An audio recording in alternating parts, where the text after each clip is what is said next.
Nako, nabugbog ka masyado. Sigurado ako masakit ang bawat bahagi at kasukasuan mo ngayon. Anong gusto mo gawin ko, Britney, ha? Para kahit paano maibsan ko ang sakit na nararamdaman mo ngayon. Ay, Britney. Aray! Aray naman! Weird mo talaga. Parang mas labo ba tong motor mo kaysa sa akin eh. Ito naman. Alam mo namang alagang-alaga ko lang itong motor ko eh. Kaya nga nagtataka ako kung bakit mo pinahiram kay Anton. Nangangailangan yung tao eh. Alang naman tanggihan ko. O kaya nga, kaya magtago ka na. Magtago? Para saan? Kanina ka pa hinahanap ni Mama. Ikaw ang sinisisi niya sa aksidente ng pinakamamahal niyang anak. Susunugin daw niya ang Britney mo. Wow!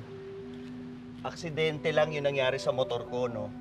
Di ba ikaw na nga nagsabi, kung may papatay kay Anton, si Millie yun, hindi ito si Britney ko. Tumahimik ka nga dyan. Naman.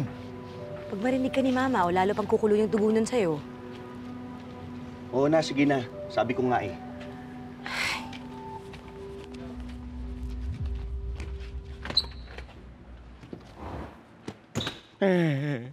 Britney, okay ka lang?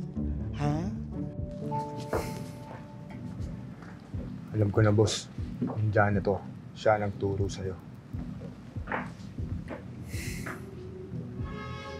Gawan niyo na ba ng paraan yan? Oo, boss.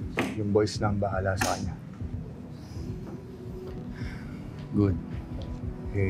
Boss, sure ka bang hindi magiging problema yung Anton? Huwag kang mag-alala. I got everything under control.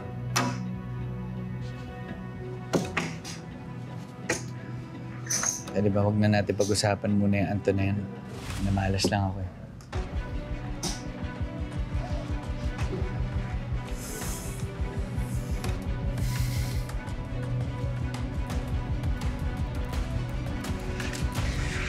Sabi sa'yo, mamalas ako eh. Maseta. Sir, kailangan makita to. Lies. Lies. It's all lies. Imbento lang lahat ni Anton. Lahat ng sinabi niya doon sa vlog niya para matakasan to lahat. So, sinasabi mo ba na hindi ikaw ang mastermind ng BS Fund Scam? No, Vanilla. Baka nato lahat ni Anton. Si Anton ang mastermind. Di ba vlog na yun? Ginamit ni Anton ang vlog niya para manloko. Hindi lang kagad ako lumabas sa simula because I fear for my life, Vanilla. Kailan pa lumabas to? Ngayon lang, sir. Mainit-init pa. Hindi lang talaga ako lumabas sa simula. Saka nagpalit ako ng pangalan kasi ang dami ko ng death threats. Pati pamilya ko nadadamay na.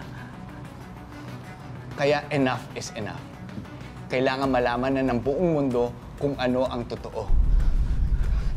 Vanilla, marami akong ebidensya. At lahat ng yun, ilalabas ko sa tamang panahon.